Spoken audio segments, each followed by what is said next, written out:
Good morning, everyone. So, this is a video on potting mix.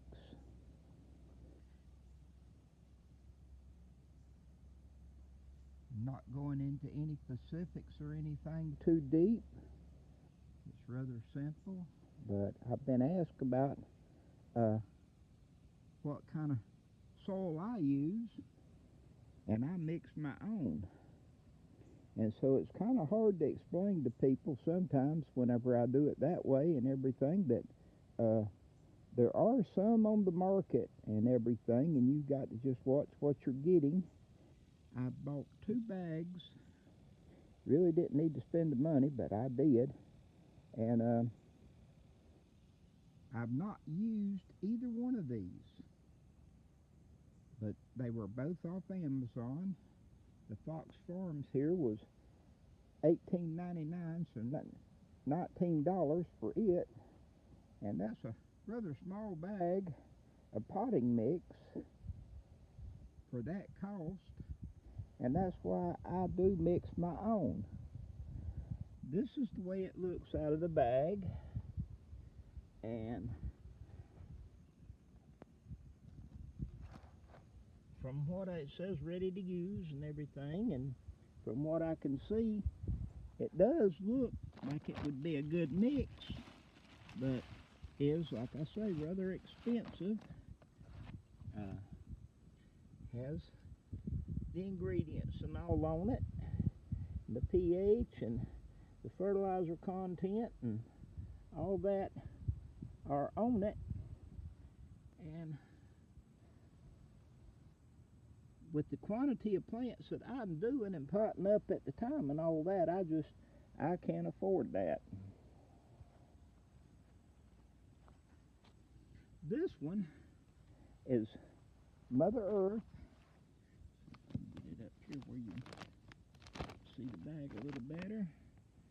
And it is almost, minus the peat moss, the same thing that I use for my starter mix. It's just coconut and perlite, and looks pretty good. But this is what I mix for my starter, and that is half or a third peat moss, a third of the cocoa mix, and a third of the peat moss. And like I said, it's about the same thing, other than the Mother Earth doesn't have the peat moss. So you could mix some peat moss in it, to my reckoning and what have you, make it go a little further, and it's a little low to me on the perlite. Like I say, I do quite a bit, and I put it in these toques, and you can see the toques over there. 3 of them over there are loaded with half mixed. It doesn't have the perlite or the vermiculite in it. We made a big drum. I had my girl that helped me back in the early spring. We were mixing, and we put quite a bit in the toques and everything, and we had the barrel there about full, and to the point that with my little tiller and all that, we were wasting a bunch on it, slinging it out of the thing, and so we took part of it out and then added the perlite and the vermiculite to it, and that's what I have in the toque over there. But this is my basic mix with the peat moss, perlite, and the cocoa, and that is a pretty sterile mix. I've not seen weeds and grass and all that coming up in it, where most potting mixes I do see a lot of trash, weeds, growth I didn't want. But like I say, me doing the large quantity, this is the perlite that I use, and this is the vermiculite, and those are 4 cubic foot bags. and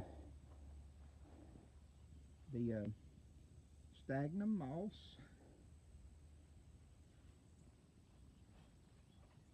I do use Miracle-Gro in it. I also use the compost. I have started, last year was the first year I did the soil conditioner, but it is basically, and I don't know, might end up with a handful of cat shit here because something ripped into it last night.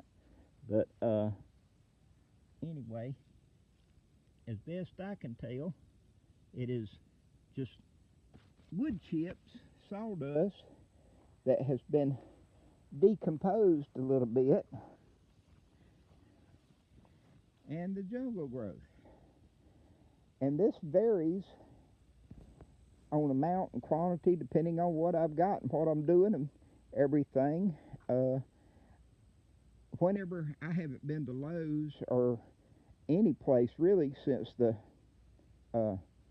coronavirus started, and this was last summer, I try to catch the sales at Lowe's when they're doing the $2,000 for 24 months, the same as cash, and I bought some then, and then in August, Labor Day, they do that sale again, and I bought more then, and I've stacked it up, and I still have this much remaining, and sometimes, though, you can find busted bags that they'll sell at like half price or a third, and different things that they sell them at, and I do, whenever I do go, I do walk the aisle with the potting mix and see if they have any busted bags that I can get a discount on. And that saves me money and y'all money. And anyway, I use on a lot of my pots to keep grass and weeds down and all that as much as I can. I'll put this in the bottom of the pots, and then I top it off with the mix over there, the starter mix.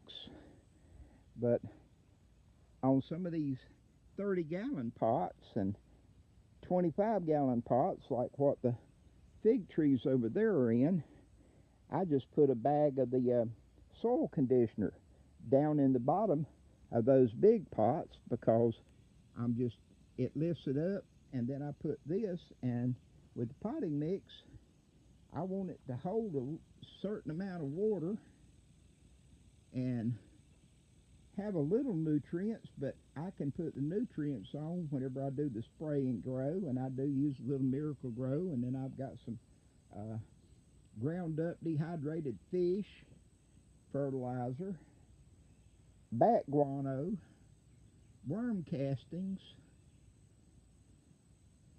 and several others. I can't remember them all. I didn't want to tote everything out because I'm already winded today, and it's already in the 80s and supposed to have a heat index around 111, and I'm hoping I can get this done, put everything back up, and then get to mowing. The yard's in bad shape.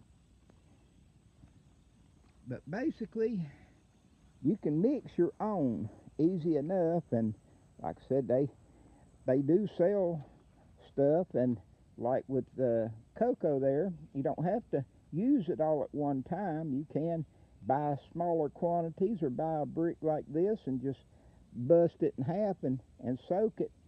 And whenever you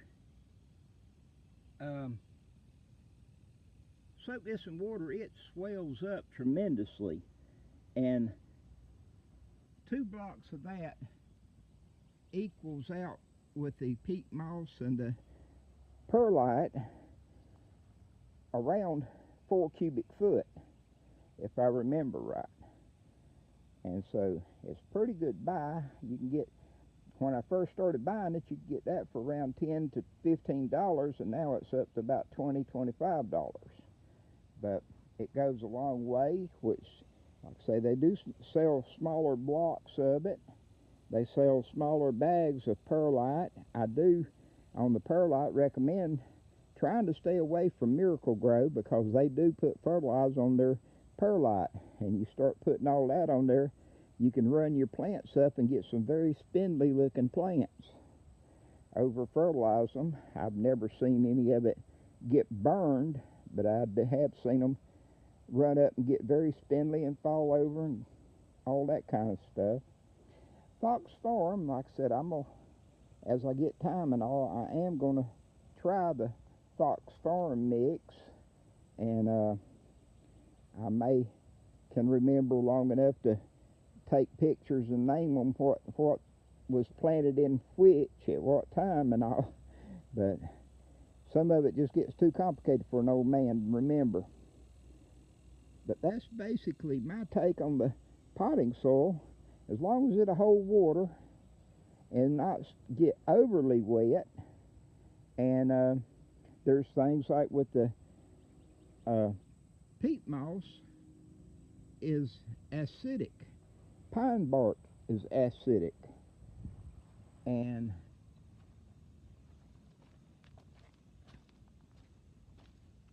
my miracle fruits like acidity, but some of the other things don't. Uh, the kratom seems to be okay with a certain amount of acidity, and after that it can kind of hurt them, and you can see it in the leaf color and all. I try to keep my pH around 7, 6.5, 7, 7.5 on the very high end, but there are different people that say different things, so I don't know. You have to kind of play it by ear if you're going to grow. I think temperature and sunlight and all that has some effect on the way that the chemicals, fertilizers, potting mixes act to the different plants, and that's one reason I just don't give a lot of information about it, because people planting all over the country, different stages. I know if you're taking it in the house over winter and the light's low, you don't need a souped up potting mix in the house, or you'll have plants running up like vines. I hope that's been helpful to some of y'all that have been asking about it, and if you got questions, leave them in the comments, and I'll do the best I can just to answer them. I ain't guaranteeing that I'm going to be 100% right in any case, because I don't know it all by no means, and I forgot so much that I thought I knew. And just wish everyone a blessed day. Take care of yourselves. Still, wear you a mask and wash your hands. Blessings.